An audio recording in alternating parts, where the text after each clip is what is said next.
Hi, this is Boss Man No Frills, answering a few questions that came through just on the thread. Ask me whatever you like, really. And there were some interesting ones, so I will work through the first one, which is the role of oxygen, diaphragmatic breathing and bracing during lifting. So this one, I want to keep these pretty short and to the point. So really for this one, there's 2 rep ranges, let's say, that we want to look at. If the reps are getting high, probably say above 5, you definitely want to do cyclical breathing, which is not holding your breath like we do in powerlifting to really brace the core tight. And that's quite simple. You breathe in with the eccentric portion, and then with the effort, the concentric portion, you breathe out, making sure technique is correct, still keeping the core braced, but you're breathing through the reps, because of course you try and Valsalva for 12 reps, you will probably pass out and fall on the floor. So it's just that normal cyclical breathing, holding postural position, and getting enough oxygen in, mainly to the brain. Of course, most sets and things aren't using oxygen, which is the next part of the question. With that length of time, it's mostly, the ATP, CP, short energy systems, anaerobic, not using oxygen. Doesn't mean oxygen isn't important, though, during the workouts, because in between the rest sets, the restoration of the little molecules, the ATP, will use the oxidative processes to help buffer some of that ATP and restore them. So breathing, of course, very important. And of course, you've got to think about the brain. It's not just about the muscles. If there's no blood flow and oxygen to the brain, you pass out. We've all seen those videos. So, but I think the crux of this real question is probably asking about the heavy lifting.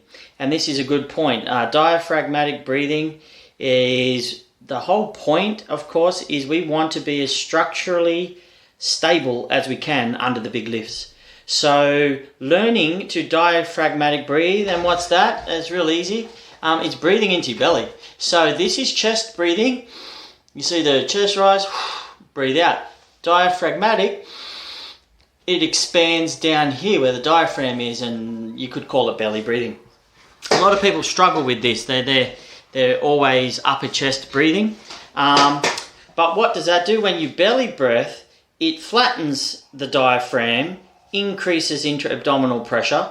Then, of course, you brace the core, strong pelvic floor, and that braces the whole core section ready to lift and not break back angle when you're lifting. And that's why we do hold our breaths for the lower reps, and because we're trying to stabilize the core. And yes, it's good for injury prevention and holding neutral spine and all those things. Also great for force transference, so you're not losing any of that energy with a loose kink in the chain. So they're the 2 main things I see, is yes, diaphragmatic breathe with a very strong core brace and breath hold for the heavy lifts.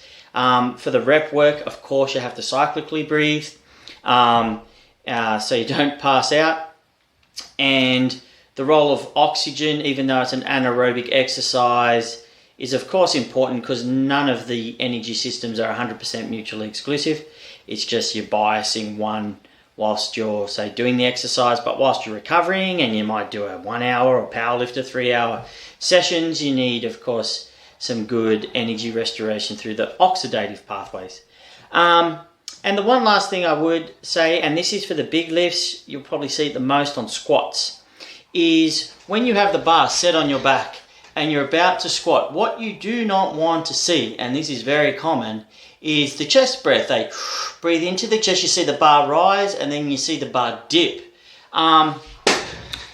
It's not an absolute major concern, but of course, as it rises and dips, you can destabilize yourself. You can jam up your thoracic a fair bit, puts pressure on the shoulders. But the big thing is it can destabilize quite a lot that thoracolumbar junction, because now you're not as braced in the core because the air is not being pushed, the diaphragm isn't being pushed down. You use the chest to come up, and then you're bracing. Sure, you're bracing all your back muscles, but you will not achieve as much core pressure. And of course, when you are lifting and you've got a big weight on your back, it's just inefficient and a bit more injury prone to have this big weight lifting and then dropping, and you're still trying to hold millimeter perfect bar path. It's much better to be all braced and then simply breathe into the belly, brace it, and there is no movement of the bar once that big breath is taken. And you see this a lot in lifting. You see that bar go up and down, and they can destabilize somewhat through their thoracic. So I hope that answers the question, and I'll move on to the next one soon. And if there's any questions that stem from these questions, just